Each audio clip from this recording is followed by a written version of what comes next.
Alors que se passe-t-il et comment analyser la situation actuelle au Sénégal ? On voit cela avec vous, Ousmane Ndiaye. Merci d'avoir accepté notre invitation. Alors je voudrais savoir tout d'abord pourquoi l'opposition et le président Abdoulaye Wade ont une vision différente, une interprétation différente de cette révision constitutionnelle de 2001. Alors, il faut partir du point de départ. En 2000, Wade arrive au pouvoir, nouvelle constitution en 2001. Alors, Wade a une vision très personnelle de la constitution. Cette constitution, elle a été taillé comme un boubou sur mesure pour Wade, avec des réajustements mais intempestifs. Il faut savoir que la Constitution, qui est l'objet du litige, a été en moyenne durant les mandats de Wade, réformée tous les 6 mois, y compris pour des réformes à des fins strictement politiques, voire politiciens. Le Sénat a été supprimé, le Sénat a été remis grâce à la Constitution, quand Wade a voulu nommer certaines personnes. Et là, l'objet du litige, quand Wade arrive, la Constitution donnait 2 mandats de 7 ans. Wade change, le ramène à 5 ans. Bon, ça ne l'arrangeait plus, l'a ramené à 7 ans. Donc, à un moment donné, il y a un problème d'interprétation. Entre-temps, avec l'opposition, s'il se porte candidat, ce serait pour gagner un 3e mandat. 3e mandat, alors que oui, alors que la Constitution, il est écrit noir sur blanc que le mandat du président de la République est limité à 2. Bon, seulement, il y a une ruse de Wade qui est de dire que le premier mandat ne compte pas parce que j'ai été élu sur l'ancienne Constitution. Alors, on a beaucoup parlé donc de cette candidature d'Abdoulaye Wade, de la candidature aussi très médiatique du chanteur populaire Youssou N'Dour. Le rejet de cette candidature par le Conseil constitutionnel n'a fait qu'exacerber les tensions. Alors, Youssou N'Dour a désormais 48 heures pour présenter un recours, c'est ce qu'il dit en tout cas. Mais au-delà de ça, quel était son poids sur la scène politique sénégalaise ? Son poids politique, on ne le connaît pas, mais son poids sur la société et dans l'espace public sénégalais, il est central, voire important. C'est l'homme le plus connu à l'étranger dans le pays. C'est la même chose aussi à l'intérieur du pays. Il a un réseau plus ou moins très organisé.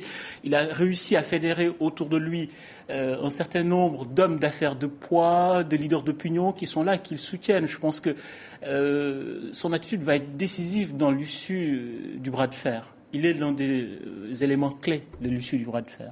Alors, au-delà de cette candidature également, le Conseil constitutionnel, on l'a vu dans le sujet, il ne faut pas l'oublier, il y a quand même la présence de 13 autres candidats au-delà de la candidature d'Abdoulaye Wade, donc et non des moindres, puisqu'il y a des principales figures, 3 ex-premiers ministres d'Abdoulaye Wade, 3 personnes devenues opposants, je pense à Moustapha Niasse, à Idrissa Seck. Quelles sont aujourd'hui les chances de ces candidats, 13 autres, mais ces principaux-là, dans le scrutin de février prochain ?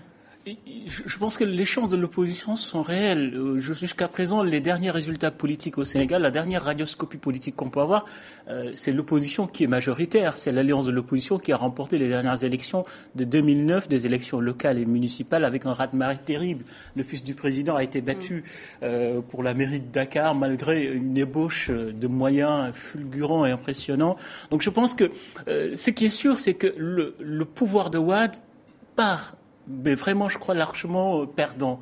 Après, le reste va se jouer au niveau des alliances entre Niasse, qui est l'ancien Premier ministre de Wade, qui était dans l'alliance qui a porté Wade au pouvoir, les 2 dissidents, Idrissa Seck, qui est arrivé quand même 2e aux dernières élections présidentielles, et l'autre dissident, Macky Sall, et le Parti socialiste qui a été au pouvoir pendant 40 ans, qui est représenté par Ousmane Tanor Dieng. Maintenant, la question qui se pose, c'est-à-dire ce qui rend la chose très compliquée, c'est qu'à partir du moment où l'opposition rejette, parce que c'est qui est le cas, c'est-à-dire même les autres candidats de poids dont la candidature a été validée sont solidaires, non seulement de Youssou N'Dour, et en même temps ils maintiennent leur position qui est de dire on ne peut pas partir dans des élections où Wade est candidat et qui viole la Constitution. On va vers un contentieux électoral très ardu. Et une campagne électorale extrêmement sévère et dure également. J'imagine, durant les semaines à venir. Lorsque le chef de l'État, Abdoulaye Wade, qui est aujourd'hui âgé de 85 ans, il faut le rappeler, donc il se présente pour 2012, il dit également qu'il pourrait le faire en 2019. C'est quoi ? C'est de la pure provocation ? Je pense que il est arrivé à un niveau d'arrogance incroyable du pouvoir. Ce qui est paradoxal avec Wade, et je pense que ça le sert et dessert le pays. Il a un passé de démocrate dans l'opposition, l'opposant africain, pionnier des revendications pour les libertés de la presse, la démocratie, et que ce passé cache un présent de despote à bien des égards. à bien des égards. Je pense que lui-même, en 2007, faut le rappeler, a fait une interprétation de la Constitution où il disait clairement c'est mon dernier mandat. En 2007, il a été réélu, c'était sa deuxième réélection, il disait que c'est son dernier mandat. C'est par la suite qu'il est revenu sur sa parole après l'échec d'une tentative de réforme de la Constitution qui visait à mettre en place un ticket et surtout à gagner l'élection présidentielle au premier tour avec 25% seulement des résultats, des électeurs.